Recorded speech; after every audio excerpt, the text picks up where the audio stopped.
Assalamualaikum students. Today's topic is internet and web browsing. The first point is introduction to the internet.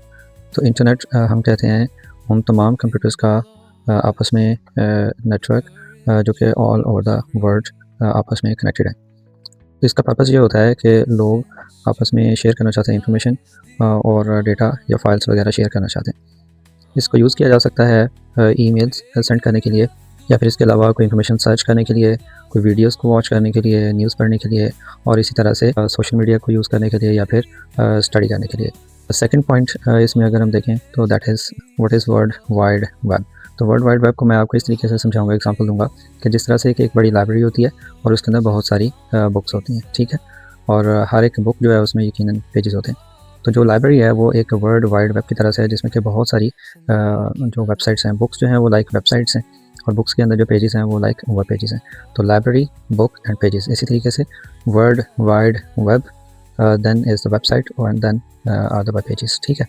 तो एक ऐसी centralised place जहाँ पर सारी की सारी वेबसाइट्स अवेलेबल होती हैं, उसको वर्ल्ड वाइड वेब कहा जाता है। लोग यूज़ करते हैं इंफॉर्मेशन एक्सेस करने के लिए, जिस तरह से आप लाइब्रेरी से कोई इन्फॉर्मेशन लेने के लिए बुक्स को पढ़ते हैं। अगर आपने साइंस से रिलेटेड इन्फॉर्मेशन लेनी है तो साइंस से रिलेटेड कोई टॉपिक की बुक आप चूज़ करते हैं वहाँ से।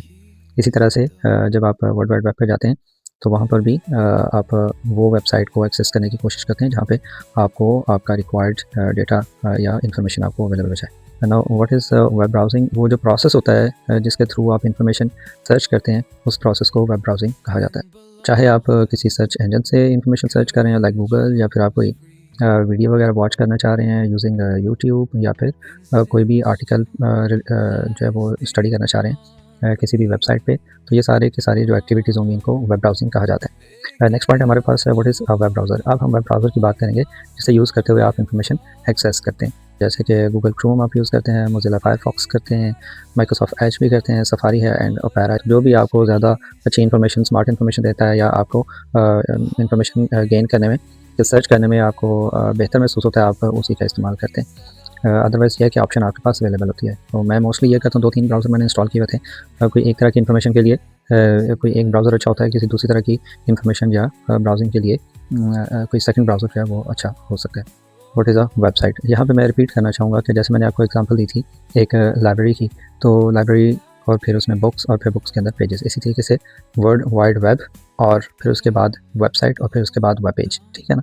तो यहाँ पे हम पहुँचे हैं वेबसाइट पे। तो वेबसाइट क्या होती है?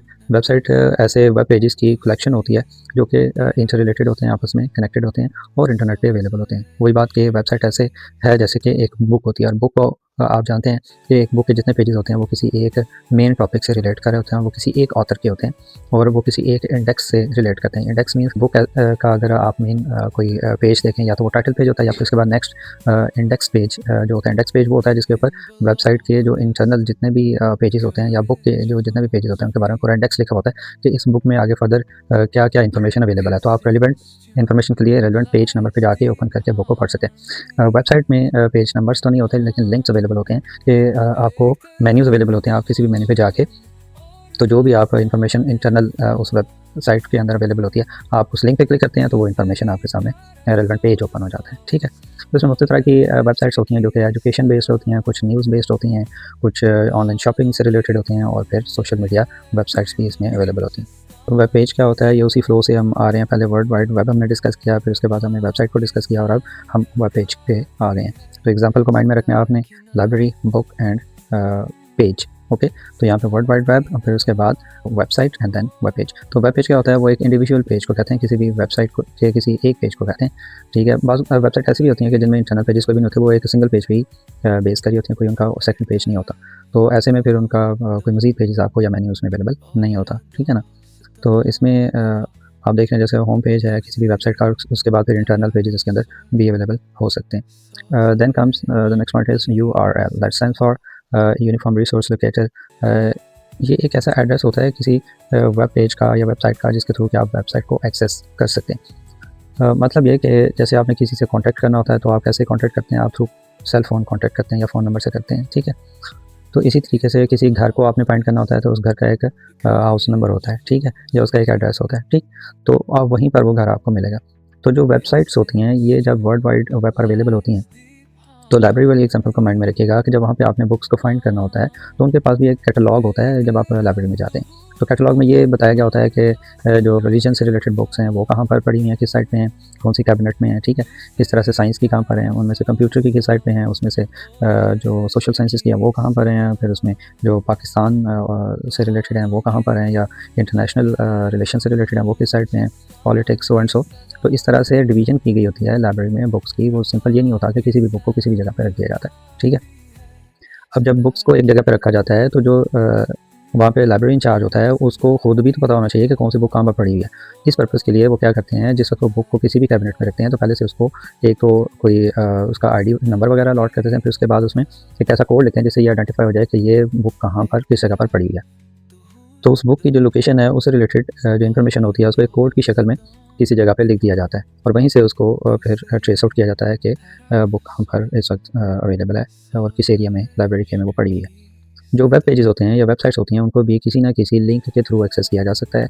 चूँकि वो भी एक जगह पर बहुत सारी वेबसाइट्स एक ही सेंट्रलाइज्ड प्लेस पर पड़ी हुई होती हैं, तो उनमें से उनको आइडेंटिफाई करने के लिए उनका एक एड्रेस होता है, एक लिंक होता है जिसे यूआरएल बोलते हैं, ठीक है, यूनिफॉर्म रिसोर्स लोकेटर। तो यही वो लिंक होता है जिसको आप क्या करते हैं, जब लोकेशन बार में आप टाइप करते हैं www.google.com तो वो सेम वही पेज ओपन होता है। और ये बजाय कि अगर आप उसमें कोई मिस्टेक कर देते हैं तो वो पेज ओपन नहीं होगा, या तो अगर वो एड्रेस किसी और वेब पेज के साथ मैच करता होगा तो वो ओपन हो जाएगा, और अगर ये किसी वेब पेज के साथ मैच नहीं करता तो वो ओपन नहीं होगा। ये नेक्स्ट पॉइंट है basic parts of a web browser. तो वेब ब्राउज़र में जहाँ पे एड्रेस बार या लोकेशन बार भी इसको कहते हैं, जहाँ पे यूआरएल टाइप किया जाता है, फिर उसके बाद back button, forward button. Back button का मतलब ये होता है कि आपने कोई प्रीवियस वेब पेज जो आपने ब्राउज़ किया आप उसी को रीओपन करना चाह रहे हैं तो बैक बटन पे क्लिक करते हैं। इसी तरह से बैक जाने के बाद अगर आप दोबारा से आना चाह रहे हैं उसी पेज पे जो कि आपने बाद में ओपन किया हुआ था तो फिर आप फॉरवर्ड बटन पे क्लिक कर देते हैं। रिफ्रेश का बटन आप इसलिए प्रेस करते हैं कि एक दफ़ा पेज रीलोड हो जाए, और होम का बटन आप प्रेस करते हैं ताकि होम पेज ओपन हो जाए। नेक्स्ट पॉइंट हमारे पास है steps for web browsing. Steps ये होते हैं सिंपल कि आपने कंप्यूटर को ऑन करना है, इंटरनेट से कनेक्ट करना है, वेब ब्राउज़र को ओपन करना है, और फिर उसमें लोकेशन बार में या एड्रेस बार में आपने जो लिंक है या जो यूआरएल है वो टाइप करना होता है, एंटर प्रेस करना होता है और वेब पेज आपके सामने ओपन हो जाता है। अच्छा, कन्फ्यूजन है बहुत बड़ी, लोग समझते हैं कि जो वेब ब्राउज़र है और सर्च इंजन है ये कोई एक ही तरह की कोई चीज़ है। हालांकि ऐसा नहीं है।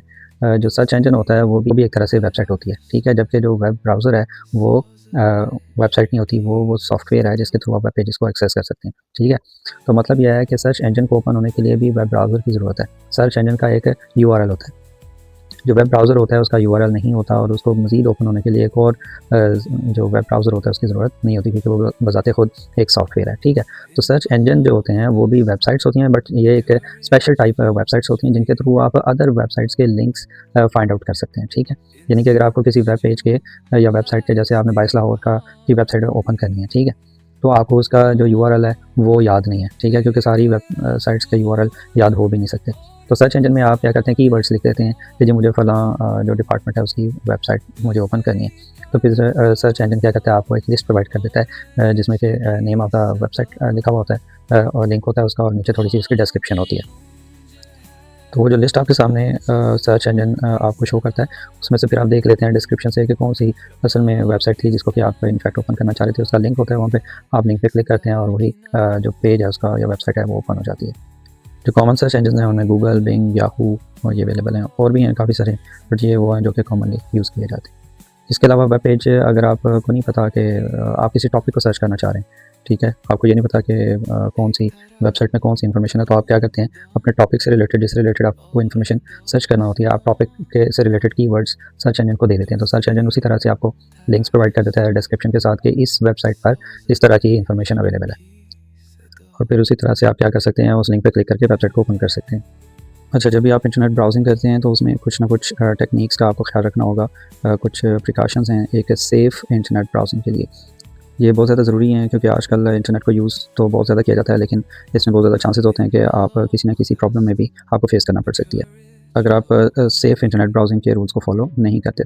तो उसमें पहला रूल ये है कि do not share personal information, अपनी पर्सनल इन्फॉर्मेशन हर जगह पे कहीं पे भी कोई मांगे, कोई फॉर्म हो या कोई शख्स आपसे मांगे तो किसी को अपनी पर्सनल इन्फॉर्मेशन कभी भी ना दें। Do not open unknown links, जिस लिंक को आप सिरे से जानते ही नहीं है कि ये किस तरह का है, इसमें क्या इन्फॉर्मेशन है, ये कौन सी कोई अथेंटिक वेबसाइट है या कि नहीं है, तो आप वहाँ पे भी उस लिंक पे क्लिक मत करें। और इसी तरह से किसी ऐसी वेबसाइट से कोई फाइल्स डाउनलोड ना करें जो कि या अनसेफ हो या अननोन हो, आप उसके बारे में कोई इन्फॉर्मेशन नहीं रखते, तो वहाँ से कोई फ़ाइल या कोई चीज़ ऐसी जो है उसको डाउनलोड ना करें। इसके अलावा यह है कि जो पासवर्ड है वो हमेशा स्ट्रॉन्ग यूज़ करें। सिंपल पासवर्ड जो होते हैं उनको बड़ी आसानी के साथ क्रैक किया जा सकता है। उसके बाद फाइनली हमारे पास की टर्म्स हैं कि इंटरनेट क्या होता है। ये ग्लोबल नेटवर्क है जिसमें मिलियंस ऑफ कंप्यूटर्स आपस में कनेक्टेड होते हैं। वेब ब्राउज़र एक ऐसा सॉफ्टवेयर होता है जिसके थ्रू वेबसाइट्स को ओपन किया जाता है। वेबसाइट्स क्या होती हैं, वो कलेक्शन ऑफ वेब पेजेस होती हैं, और वेब पेज क्या होता है, वो एक सिंगल पेज होता है किसी भी वेबसाइट का। यूआरएल क्या होता है, वो एड्रेस होता है, यूनिफॉर्म रिसोर्स लोकेटर, जिसके थ्रू के वेबसाइट को एक्सेस किया जा सकता है। एंड पे ये एक एक्सरसाइज है, एमसीक्यूज़ हैं, इसको आपने अटैम्प्ट करना है। और इसके अलावा वैसे तो आंसर्स दिए हुए हैं, लेकिन कोशिश करेंगे विदाउट आंसर आप इसे अटैम्प्ट करें। अटैम्प्ट करके तो बाद में आप आंसर को क्रॉस चेक कर लें। शॉर्ट क्वेश्चंस हैं, इनके भी आंसर कीजिए खुद से अपने ब्रेन में, और फिर उसके बाद फिलिंग द ब्लैंक्स हैं, आंसर्स बाद में चेक कीजिएगा। ट्रू फॉल्स हैं, इनके भी आंसर गिवन हैं, इनको आप बाद में चेक कर सकते हैं। ओके स्टूडेंट्स, आज के लिए इतनी। इंशाल्लाह नेक्स्ट किसी न्यू टॉपिक के साथ मिलेंगे। तब तक के लिए अल्लाह हाफ़िज़। अस्सलामु अलैकुम व रहमतुल्लाहि व बरकातुहू।